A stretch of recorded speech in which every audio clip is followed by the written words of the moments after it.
भारत के संविधान का आर्टिकल 2 नए राज्यों के प्रवेश या स्थापना से संबंधित है। ये संसद को शक्ति प्रदान करता है कि वह किसी भी क्षेत्र को भारत संघ में शामिल कर सकती है या नए राज्य की स्थापना कर सकती है, बशर्ते ये प्रक्रिया निर्धारित नियमों और शर्तों के अनुसार हो। इसका महत्व इस प्रकार समझा जा सकता है। 1. संघ की लचीलापन। आर्टिकल 2 भारत को ये लचीलापन देता है कि वह अपनी भौगोलिक और प्रशासनिक संरचना में बदलाव कर सके।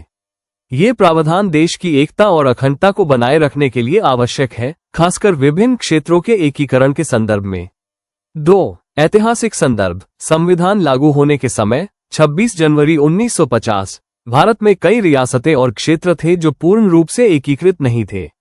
आर्टिकल 2 ने संसद को यह अधिकार दिया कि वह ऐसे क्षेत्रों को भारत में शामिल करने की प्रक्रिया को सुगम बना सके। जैसे भारत के संविधान का आर्टिकल तारांकन एक महत्वपूर्ण प्रावधान है जो संसद को नए राज्यों को भारत संघ में शामिल करने या नए राज्यों की स्थापना करने का अधिकार देता है।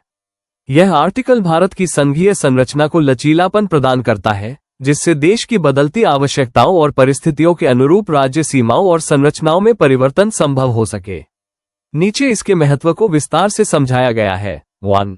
संघीय ढांचे में लचीलापन। आर्टिकल 2 भारत की संघीय संरचना को लचीलापन प्रदान करता है।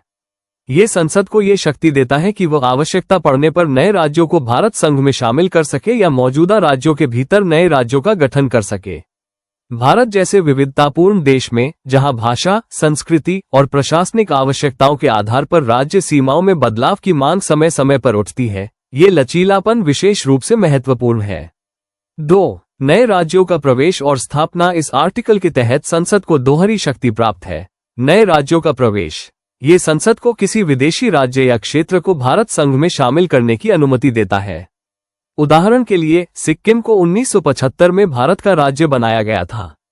नए राज्यों की स्थापना, यह मौजूदा क्षेत्रों के भीतर नए राज्यों के सृजन की शक्ति देता है, जैसे कि 2000 में उत्तराखंड, छत्तीसगढ़ और झारखंड का गठन किया गया था। 3. संवैधानिक प्रक्रिया। आर्टिकल 2 के तहत नए राज्यों को शामिल करने या उनकी स्थापना के लिए संसद को केवल साधारण बहुमत से कानून पारित करना होता है। ये प्रक्रिया अपेक्षाकृत सरल और त्वरित है, जिससे संसद को प्रभावी निर्णय लेने की क्षमता मिलती है। ये भारत की बदलती परिस्थितियों के अनुकूल त्वरित कार्रवाई को संभव बनाता है। 4. राज्यों के पुनर्गठन में सहायक। आर्टिकल 2 आर्टिकल 3 के साथ मिलकर संसद को राज्यों के पुनर्गठन, उनकी सीमाओं में परिवर्तन, क्षेत्रों को बढ़ाने घटाने या नाम बदलने की शक्ति प्रदान करता है। ये भारत की संघीय संरचना को मजबूत करता है और प्रशासनिक दक्षता को बढ़ावा देता है। उदाहरण के लिए, 1956 में भाषाई आधार पर राज्यों का पुनर्गठन किया गया था। 5. ऐतिहासिक संदर्भ। आर्टिकल 2 का उपयोग भारत के इतिहास में कई बार किया गया है। 1956 का राज्य पुनर्गठन, भाषाई आधार पर कई नए राज्यों का निर्माण, तारांकन 2000 में नए राज्य उत्तराखंड, छत्तीसगढ़ और झारखंड की स्थापना, सिक्किम का प्रवेश, 1975 में सिक्किम को भारत का हिस्सा बनाया गया।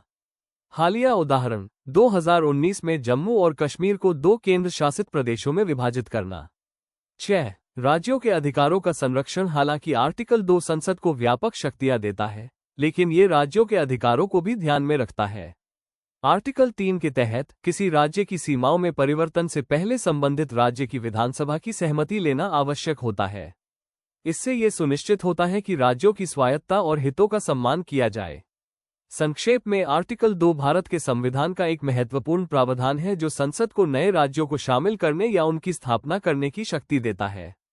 ये भारत की संघीय संरचना को लचीलापन और मजबूती प्रदान करता है, साथ ही देश की एकता, अखंडता और प्रशासनिक दक्षता को बनाए रखने में सहायक है। ये प्रावधान भारत जैसे विविधतापूर्ण और गतिशील राष्ट्र की क्षेत्रीय आकांक्षाओं और आवश्यकताओं को संतुलित करने में महत्वपूर्ण भूमिका निभाता है।